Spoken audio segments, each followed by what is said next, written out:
is doing. You know, it is catastrophe modelers, or sometimes they're called loss modelers or insurance modelers, but there are three primary firms, Risk Management Solutions, AIR Worldwide, and CoreLogic, which used to be Equicat, that essentially provide functions and damageability, vulnerability functions to the insurance companies, and they base pricing off of that, and they have a very good relationship with insurance companies. Whenever there's an actual natural disaster, those insurance companies provide actual empirical information, claims information to these modelers, and they, you know, aggregate it and splice it up and make some, you know, extrapolations to cases that they don't have a lot of empirical data about. And they create these models and then basically feed that back to the insurance companies, and they price, you know, premiums for future disasters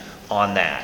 And so it's very important that the work we do be followed by these CAT modelers, that they integrate the work that we're doing into their CAT models, that we compare them to the vulnerability type functions that we have, that they have to date, so that we are basically trying to transfer from a sort of a purely empirical model to one that benefits from all the great testing and analysis and computer technology that we're able to bring to bear, structural analysis. Because unlike hurricanes or structural fire, you know, there just isn't that much empirical data on earthquakes. We have them relatively infrequently, thankfully, and so that's why we need to supplement the empirical data we have with this kind of analysis. So as an introduction, so that's a sort of a background. Our process is really right in the middle of it now. So in fact, I was just emailing a couple of the CAT modelers this morning. So the results that I'm going to present to you are very preliminary. We're actually having our meetings with them next week to kind of discuss the comparisons we've made. So I'm not going to show you too much by way of results at this time, but basically throughout the project we had meetings with these CAT modelers, and CEA was often in attendance, especially Shauna Ackerman, their chief actuary, who deals with them on a regular basis, to show them the process we were using for analyzing buildings, for doing the testing, for integrating that into the FEMA P58 sort of fragility process, supplementing it with the claims adjusters workshop where we actually showed them images of damage and got them to estimate repair costs.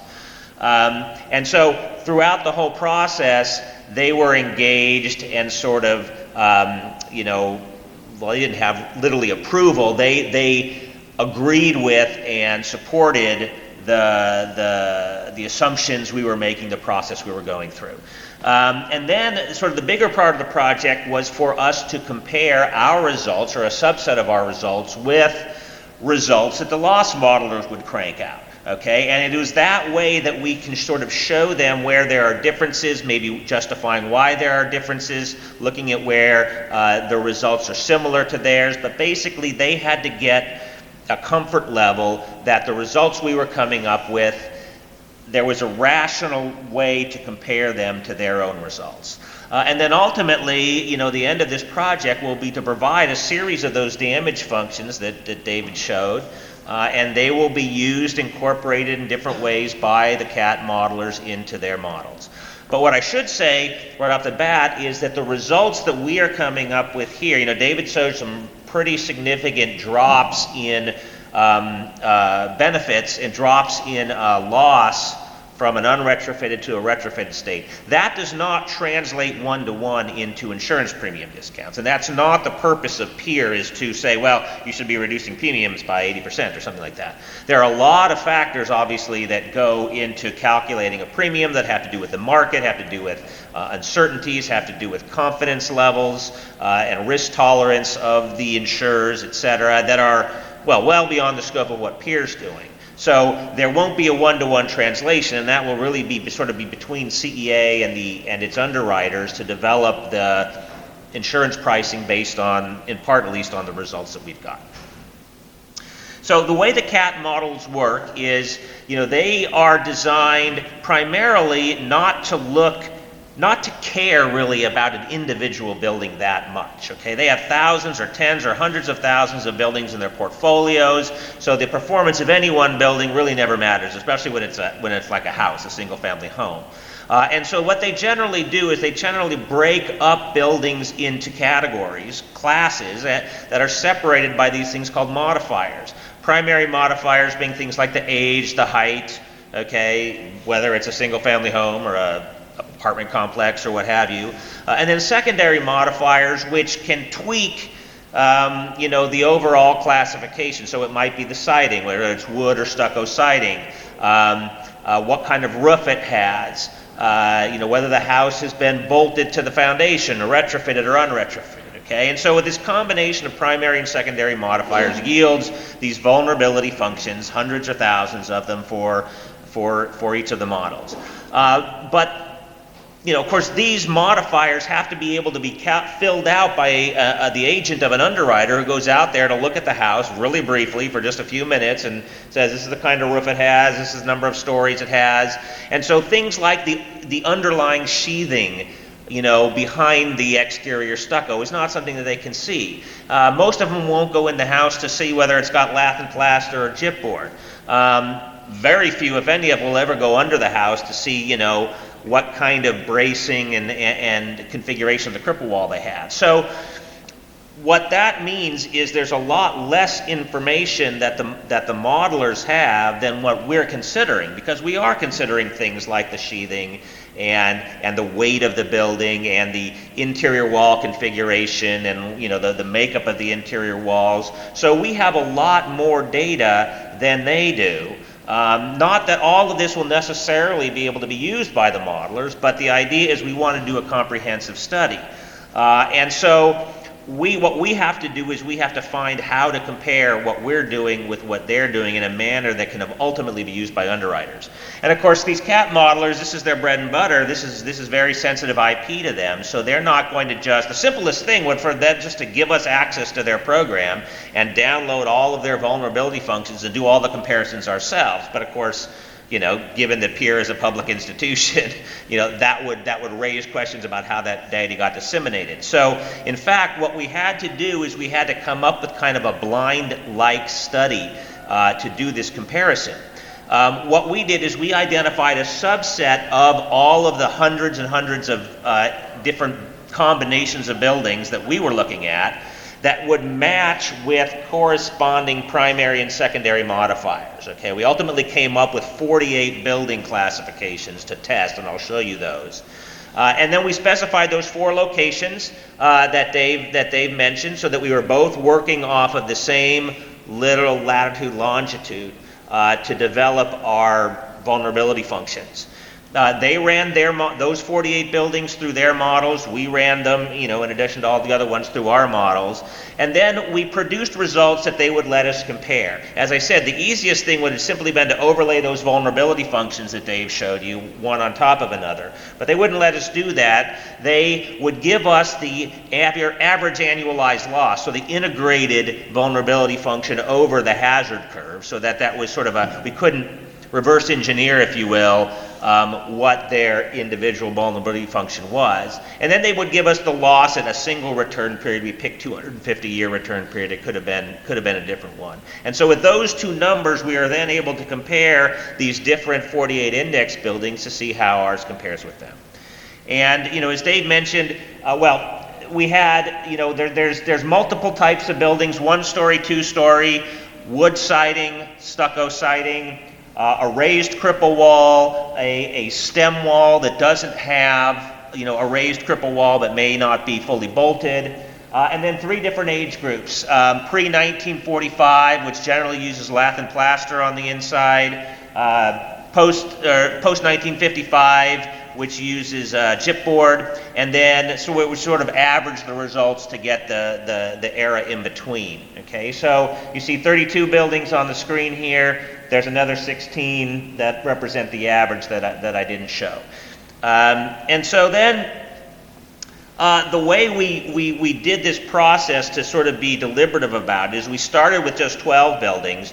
ran those, the loss modelers ran those. We had separate meetings with each of them to discuss some of their comments, to see if there's anything we should change before we went and started running all the hundreds of models that we had. They gave us some very good feedback.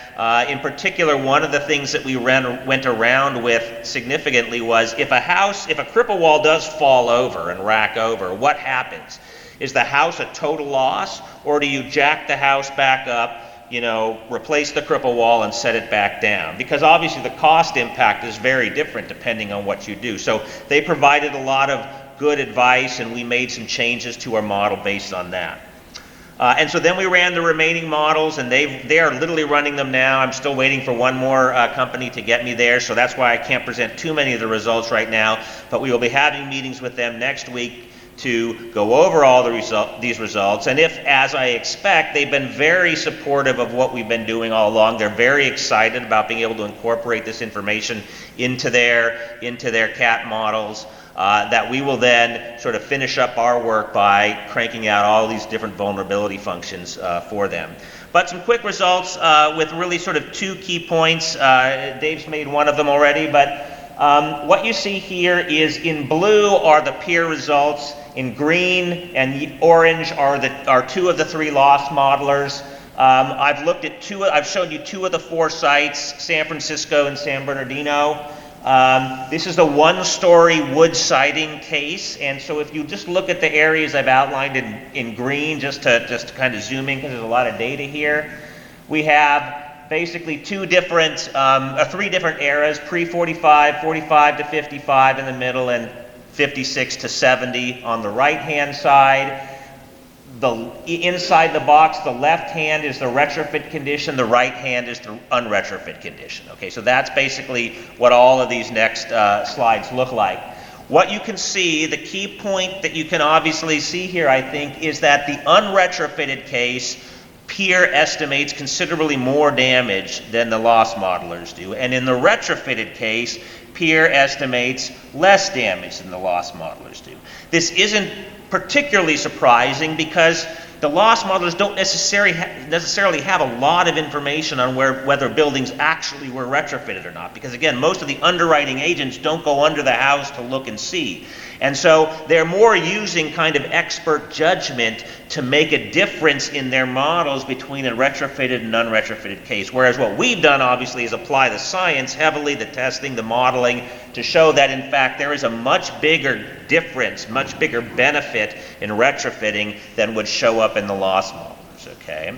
So that's very important, and it goes across the board. With stucco, you have the same thing, but as Dave already said, the overall benefits are less because the stucco cripple wall is so much stronger than the wood cripple wall or the wood crawl space. But again, the results are pretty clear throughout that we tend to estimate more damage in the unretrofitted case and less damage in the retrofitted case. The same thing holds with two-story wood. As Dave said, this is the really bad building in a sense because you've got a lot of weight, 2 stories of weight over a wood cripple wall, where the wood cripple wall isn't necessarily designed back in the 40s and 50s to think about that extra weight. Okay, it's pretty much the same cripple wall whether it's a 1-story building or a 2-story building, at least the existing case is. So you double the weight, obviously it's going to have a lot more damage, so the benefit is even better. And then 2-story stucco, also a high benefit, but again it drops down a little bit because that lower cripple wall is stronger. So literally if I had this conversation, if I'd been up here next week after I'd met with the modelers, I'd be able to show some additional results, but I wanted to at least show you where we're coming with here and how hopefully that will impact them going forward. So just to summarize, that's what we're doing next week and in the couple weeks following is doing the final interaction, if you will, with the CAT modelers to make sure that if they have any last questions or want to comment on any of these results, we're going to show them a lot more of the results. I just talked about the two sort of clear indicators that we have so far. We'll obviously be going through all the data in more detail and developing sort of more indicators after we've had discussions with the CAT modelers. So at this point, I'm going to introduce Cheryl Rabinovich. She's going to talk about sort of how we're going to use this information for the public, for public dissemination after the project's complete.